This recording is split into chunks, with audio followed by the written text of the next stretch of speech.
My mom would be at all my sporting events. Let's say I was playing football. My mother would be on the sidelines, and let's say the action on the field went one way.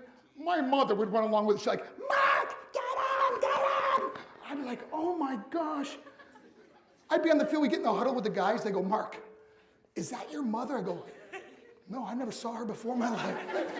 No, but seriously, some of you guys can relate to that.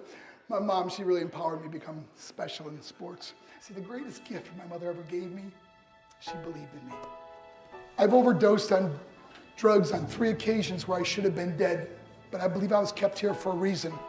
You show me your friends, I will show you your future. How do I know this? Because I hung out with losers, I became the biggest loser of them all, because I gave up everything I dreamt about as a little boy, because of who I chose to surround myself with. My friends would drive me home at 2, 3, 4 in the morning. We'd be drunk and high in the car. We'd pull up in front of my house. My buddies would go, Mark, Mark, Mark, the light's on. I go, oh man, my mother's up. See, my mom wouldn't go to bed until she knew her son was still alive. I'd walk in, she'd say, hi Mark, how was your night? I go, it's good, Mom, I'm just gonna go to bed. She goes, can I talk to you just for a minute? I go, Mom, I'm tired, I'm just gonna go to bed. She goes, Mark, I haven't seen you all day and all night. Can I please talk to you? I go, man, just leave me alone. You bug me. I'd slam my bedroom door on the one person who believed in me. I was on a worldwide tour and I was wrestling overseas in Japan. After my wrestling match, I went upstairs to my hotel and I fell asleep. There was a knock at my door at 3 o'clock in the morning. I got out of bed, I looked through the safety window of the hotel door, and I could see it was a Japanese promoter, so I opened the door and he said, Mark, you need to call home, there's been an emergency. So I got on a hotel room phone, I called back to the United States and said, hey, what's going on? He said, Mark, I don't know how to tell you this. I go, just tell me what happened. All of a sudden they started crying. They go, Mark, I can't tell you. Just say it. I said, Mark, your mother died. I just threw the phone down.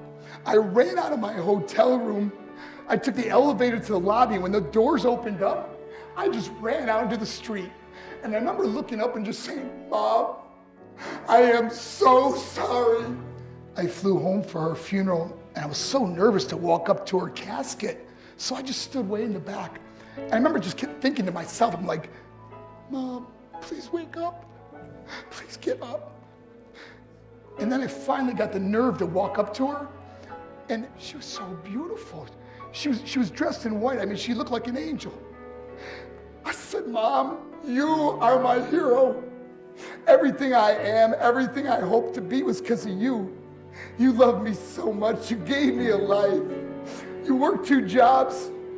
You're the only one that ever believed in me. How'd I repay her?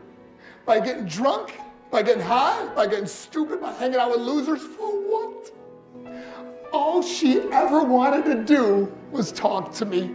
If you have a mother or a father, tell them how much you love them. See, my whole life was about being rich and famous. That's all I cared about. I had to win the race. I had to win the race at the expense of my marriage, my family, my friends. For what? To be all alone in this world? That's not how it's intended to be. Life is not about winning the race. Life is about finishing the race, and how many people we can all help finish this race. How we can start being kinder to each other. How we can help the students that are going through adversity right now. How we could stop with the name calling and hurting other people. Because in the end, it may be you that needs help to finish the race. Because I learned what is truly important, and that is how precious this gift of life is, and how quickly it can be taken away. See, I no longer live in time. I live in moments. I'm not worried about tomorrow. See, it's not what's in your pocket that matters. It's what's in your heart that truly matters. Love is just a word until somebody comes along and gives it meaning. You are the meaning.